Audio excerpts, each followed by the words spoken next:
সম্মানিত হাজিরিন, এই হজ এবং উমরা করতে গিয়ে অনেকে মারা যায় কি যায় না? এই মৃত্যুবরণ যদি করে তার ফজিলত কি?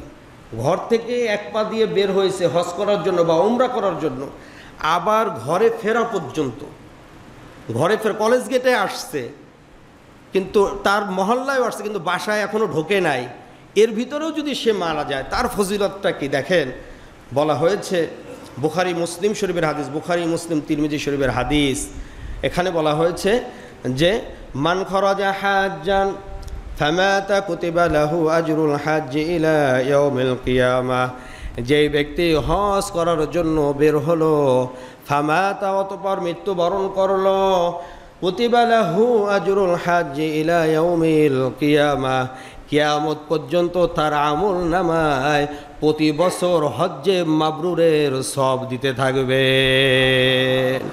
হজ করছে কয়বার?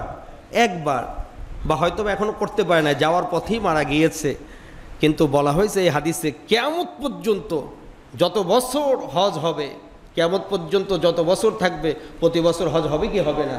এই প্রতি বছর তার আমল নামায় হজের সব লিখতেই থাকবেন, বলি সুবহানাল্লাহ। সে আমল নামে পেতেই থাকবে, শুধু হজ করার জন্য বের হলেই না। ওমান খরাজা মুতামিরান, যেই ব্যক্তি উমরা করার জন্য তার বাসা থেকে, ঘর থেকে বের হলো, বাসায় ফেরা পর্যন্ত যদি পথিমধ্যে এই ব্যক্তি ইন্তেকাল করে, ফামাতা কুতিবা লাহু আজরুল মুতামিরি ইলা ইয়াউমিল কিয়ামাহ, কাল কিয়ামত পর্যন্ত তার আমলনামায় উমরার সওয়াব দেওয়া হবে। সুবহানাল্লাহ। সারা জীবন কবরে বসে ওমরার সওয়াব পেতেই থাকবে যদি ওমরা অবস্থায় সে মারা যায়। অন্য এক হাদিসে এসেছে যে আরাফার ময়দানে এক ব্যক্তি, এক সাহাবী ইন্তেকাল করলেন, রাসূলের সাথেই আরাফায় অবস্থান করতেছিলেন। তারা ওই সময় তো তাঁবুর ব্যবস্থা ছিল না, তারা বাহনে থাকতেন, যার যেই বাহন ছিল সেই বাহনে থাকতেন, উঠে, গাধা, ঘোড়া। তো ওই এক সাহাবী বাহন থেকে পড়ে গিয়ে তিনি মারা যায়। মারা যাওয়ার পরে প্রিয় নবীজি সাল্লাল্লাহু আলাইহি সাল্লাম বললেন যে ইগতাসিলুহু বিমাইন ওয়া সিদরিন, এই সাহাবীকে তোমরা বড়ই পাতার কুসুম গরম করে গোসল দাও, বড়ই পাতার কুসুম গরম পানি দিয়ে কী করো? গোসল দাও। ওয়াকাফিনুহু ফি থাওবাইনি, তাকে তোমরা দুটি কাপড়ে কাফন পরাও। এমনি স্বাভাবিকভাবে যদি কেউ মৃত্যুবরণ করে, কোনো পুরুষ, তার জন্য কাফনের কাপড় কয়টি? 3টি। কিন্তু হজ অবস্থায় যদি কেউ মারা যায় তার কাফনের কাপড় হবে কয়টি? 2টি। কারণ যখন একজন হাজি বা উমরাকারী এহরাম বাঁধে, এহরাম বাঁধার পরে সে কয়টা কাপড় পরে এহরাম বাঁধার সময়? 2টি।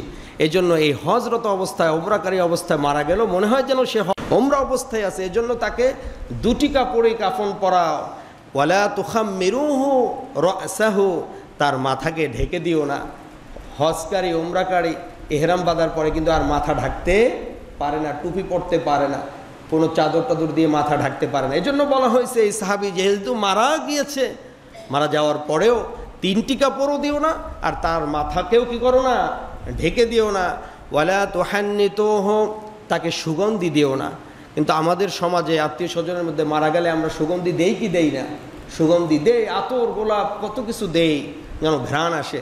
কিন্তু এই সাহাবীর ক্ষেত্রে প্রিয় নবীজি নিষেধ করলেন, কারণ একজন হাজি, একজন উমরাকারী এহরাম বাঁধার পরে কিন্তু আর কোনো সুগন্ধি ব্যবহার করতে পারে না।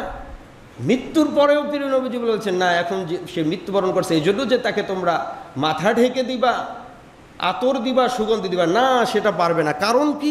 এই কারণ প্রিয় নবীজি শেষে বর্ণনা করেন, فإنه يبعث يوم القيامة ملبيا, আল্লাহ রব্বুল আলামিন কাল কিয়ামতের ময়দানে এই সাহাবীকে তালবিয়া পাঠরত অবস্থায় উঠাবে।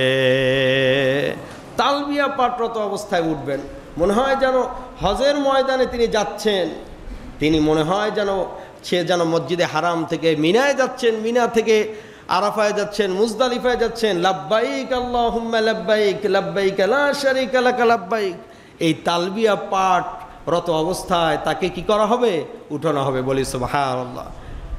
আর আমনে স্বাভাবিক যাদের মৃত্যু হবে তারা তো উঠে দৌড়াদৌড়ি করবে, ছুটাছুটি করবে, ইয়া নাফসি বলবে, কি হয় আমলনামা ডান হাতে পায় না বাম হাতে পায়।